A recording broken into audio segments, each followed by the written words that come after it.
How's it going, guys? Today I'm going to be featuring the Michelangelo, the tier 8 Italian large cruiser. One of the best AI gaming ships in the game, I guess arguably against the Atlantico and Schroeder. Verdict's still out. I feel like HE secondaries are a little more useful than SAP secondaries, especially if they can already pen battleships like the Schroeder can. And I mean Atlantico secondaries, those 234s penning basically everything, setting everything on fire and doing a huge amount of chunk damage. Yeah, but Michelangelo does have its own spiciness with its sap secondaries and also having a funny button exhaust smoke.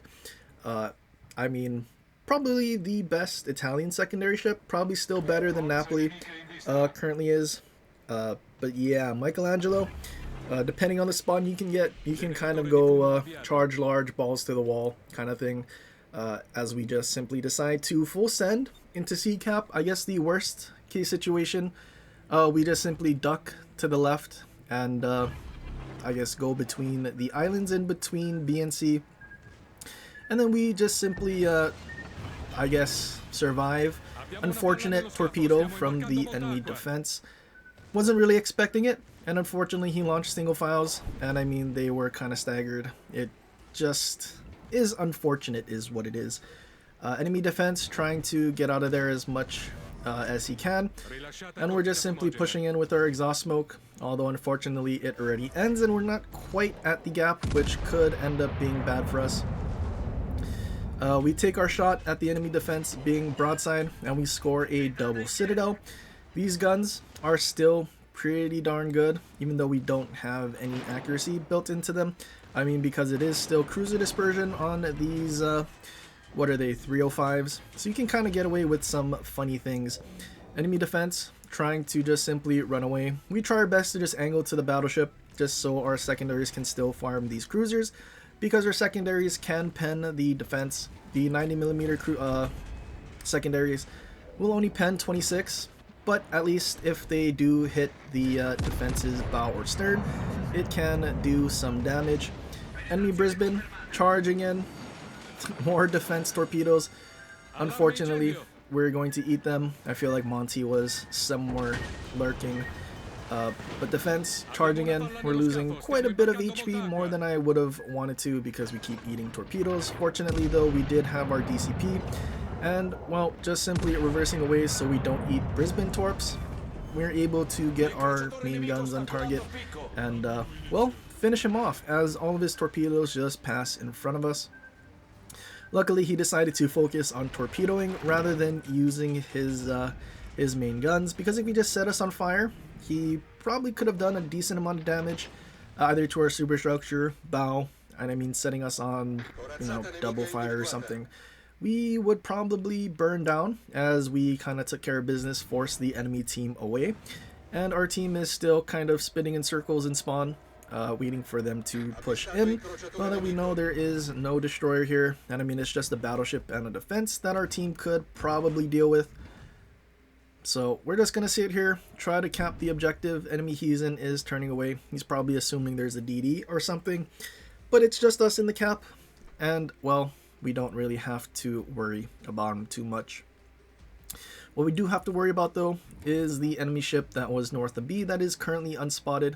Not the defense, but I'm not sure if he's going to come from behind us, and then we're going to be in a bad situation where we either have to push forward or just simply reverse into something that might just instantly remove us.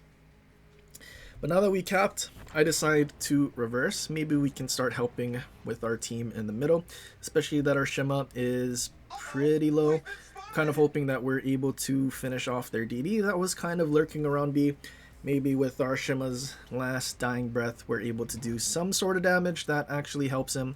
And, well, more so helps us get rid of a DD off the board, especially because it is a Gdansk, not a DD that you really want to see and have to deal with in any match, especially because of all of its gimmick skills that make it way too easy to play. And, yeah, kind of unfortunate. Enemy Aegir charging in. Kind of hoping that we can get into our 8-kilometer torp range before it reaches that island, so we just simply launch it. We're also in a spot where our secondaries can farm I'm hoping Aegir also stays spotted.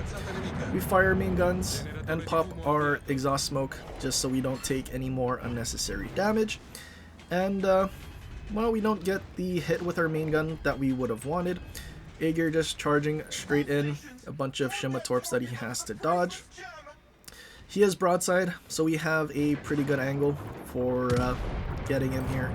But unfortunately, enemy friendly defense takes him out before I get to with my main guns.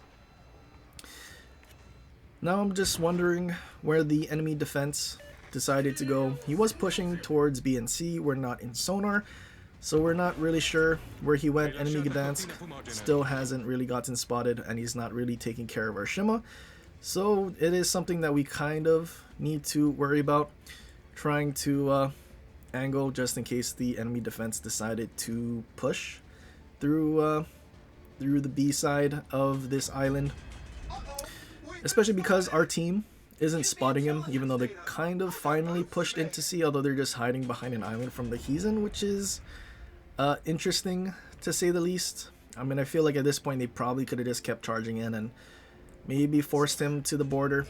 I'm just waiting here to see what happens where the enemy defense is. But seeing that our team isn't moving, because they're also, I guess, scared, even though they're full HP, I make the decision that I'm just going to simply push from the left and then just pray that our team on the right actually pushes out from the island and actually does something, rather than just sit there behind the island thinking they can lob it while a cruiser is taking all the fire. And I mean, it is a team effort, but most of the time players don't like taking damage because they're afraid to pay the service fee for taking damage in their ship, which doesn't exist, but a lot of people still think that that's what the service costs are. But yeah, pushing around. I'm just hoping the defense isn't coming this way, because if he is, then he's bow in, and then we're also in a spot where he can just easily torpedo us. I'm hoping he's sort of bow in to our cruisers at sea, and then maybe we can catch his broadside and delete him from the match. Defense is sort of heading this way, but then, well, his guns were on the other side, and he was trying to turn in to fight our ships at sea. Island kind of in the way. Once that island icon disappears, we take our pot shot at the defense. We slam on the brakes to dodge these torpedoes. Unfortunately, defense did not shoot, and well, now we're spotted through the smoke from our smoke firing penalty. Friendly ships at sea still behind the island. At least one of them is finally starting to push out towards the Heathen, which is kind of important. We're on sonar, not the best situation here. I'm kind of hoping our team pushes around the island towards the Heathen, and maybe this defense gets spotted, because if he doesn't, I mean, he could, for all we know, be turning flat broadside to us to torp with his other side. And well, assuming that, that's why I just start turning to the right, because I know he has to turn left in order to get us on an angle for his torpedoes. So we made the right guess. He can't actually torpedo us right now. I try to target his flat booty, and we actually citadel him because we land a shell on that flat booty, which wasn't really expecting, but now our AI Gaming is able to finish off the enemy defense. And now we can just keep charging towards the enemy Heathen. Our secondaries are just going to keep wailing on him. And, well, not much he can do. Our friendly cruisers did finally decide to push around the island. And, well, Heathen is under a lot of pressure finally, and not just gonna focus us down while our team is hiding. Friendly defense start pushing out towards the enemy Heathen. Not really sure if that's a great idea, but I'm pretty sure he just wants to torpedo the Heathen, the defense that decided to kill the Aegir. But anyway, Heathen charging out, defense for some reason turning flat broadside to use his torpedoes. I don't really think he needed to. He probably could have just stayed angled, but I guess he needed to somehow get the angle for his right side torpedoes, and in the process he got death struck. And yeah, friendly Minotaur comes out when the Heathen is on 0 HP, and I guess finishes him off. Honestly, a pretty good match for Michelangelo AI Gaming so far. 189,000 damage, good amount of secondary hits. Could have been a Kraken, but unfortunately we just simply weren't able to. I think we got a little too close to the Heathen, so our secondaries weren't hitting his upper belt and superstructure. Probably needed to stay about 9 kilometers away, and maybe would have done a little more damage, would have been a little more beneficial. But now we're just simply going to push back into the middle of the map. We don't have an exhaust smoke, we have 1 funny button and 1 repair party left. We need to kind of be careful here because, I mean, it is still a close match in terms of ships. It's still a 4 versus 4. They still have their Gdansk. I have no idea where it is. And, well, enemy Tulsa can be a problem here. Tulsa is relatively broadside, so we decide to fire our guns. We get 1 Citadel. Kind of wish we got more. But we pop our funny button because I'm assuming that our secondaries will be able to finish him off. The 90mm secondaries can't pen Tulsa's hull, but with Tulsa sailing towards us, his superstructure is a pretty good target. I switch to HE because while Tulsa's bow in, I mean, it just simply would have been much better. If we had HE, SAP probably wouldn't have done nearly as much as we would have had to hit his superstructure, and then if we didn't, it just simply wouldn't do damage. So I always feel like HE is a lot more beneficial than SAP.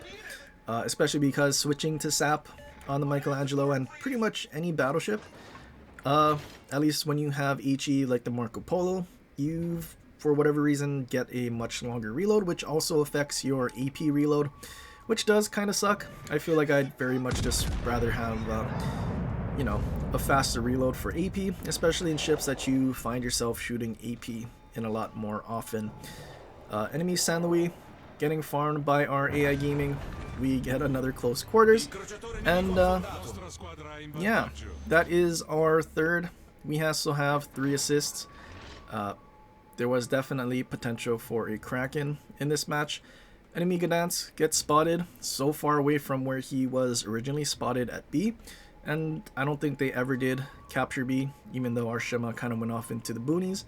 I don't know if the Gdansk was chasing him, probably was, but didn't decide to capture B, and we did a whole circle around to C once we were at B, and still wasn't captured by the enemy team. At this point, we could probably just kite away. Enemy team will just simply lose on points, but I'm greedy, so I wanted to push in and see if we can get a Kraken somehow finishing off their Gdansk. And also their Colombo. Although they're so very far away, there's not a whole lot of time left on the match, as well as points in terms of reaching 1,000. If our A gear goes down, probably will. I guess there could be potential for, I guess, a possibility of actually fighting the last enemy ships. And, well, I mean, it is risky. We don't have a exhaust smoke. We do have 1 heal. And, I mean, we do have a Minotaur, which, I mean, could easily get dev struck by the Colombo. So this is borderline winning harder, possibly throwing, who knows. But I mean, fighting a Gdansk and a Michelangelo, I mean, if we're able to catch him and he's spotted, yeah, gaming on Michelangelo does seem to do fairly well against destroyers, even though a lot of the time they don't lead. Because at least whenever the secondaries do hit destroyers, the SAP Alpha, especially with 15% more damage, is pretty nasty. So we're just hoping we just simply get the opportunity to do it. I have Ichi loaded because I'm assuming the DD decided to turn back towards A, and that's kind of my hope. I mean, I'm also hoping I somehow am able to catch the destroyer and surprise him on the island, but unfortunately he's not really close to this island, and we were well, just outspotted. We also go unspotted, so we know the DD is actually in front of us in between myself and the Colombo, so we just simply turn in that way. And we're just going to keep pushing towards the Colombo. I mean, I'm not really expecting the Colombo to do any sort of meaningful damage. At least I'm not hoping he does, as long as we stay angled and at full speed. I feel like we can just angle towards the shells and, well, survive. Gdansk torpedoes pass us on the left, and, well, we're kind of safe at this point. Gdansk spots us, Colombo fires his 1 salvo. I don't think he gets another one because the game will end on the timer. And, well, we simply set our target, secondary target on the Gdansk. We don't finish off the Colombo, and unfortunately time runs out. Probably would have been pretty spicy if we were able to. But, too bad that's not the case. 240,000, sorry, 239. We rounded up when we shouldn't have. And 3,700 XP. I'm wondering how much more XP we would have gotten from our secondary damage. I mean, possibly 4K match if secondary XP gave proper XP rather than a significant reduction. But yeah, highest XP I've gotten in Michelangelo so far. I mean, I think it's mostly in part due to the fact that we were citadeling the defenses, the Brisbanes, doing a lot of damage with our main guns rather than our secondaries, which does happen more often. But fortunately for us, I mean, a lot of ships donated their HP, Tulsa, A-Gear. So a lot of, I mean, we had 10 citadels. I guess that's why our XP was so high. Usually it's never ever close. We're barely breaking 3K, if anything. Probably not if it was secondaries rather than citadels, which, I mean, again, there has been games where we've done similar damage, but our XP was absolute garbage because, well, secondary XP sucks in this game. But yeah, Michelangelo, D-Revel, I mean, I do wish there was a cruiser commander, or at least a battleship commander with a more universal base trait, just so we got the benefit of the base trait while having a secondary build. Glad I had Master Mechanic in this match rather than Properly Meticulous. Otherwise, I think I would have died much sooner and, well, not had the chance to do what we did. But that's pretty much it for this one. I hope you guys enjoyed. If you did, leave a like and subscribe for more, and share it with your friends, or leave a comment down below for other ships you want to see in the future. But anyway, guys, till next time, aloha.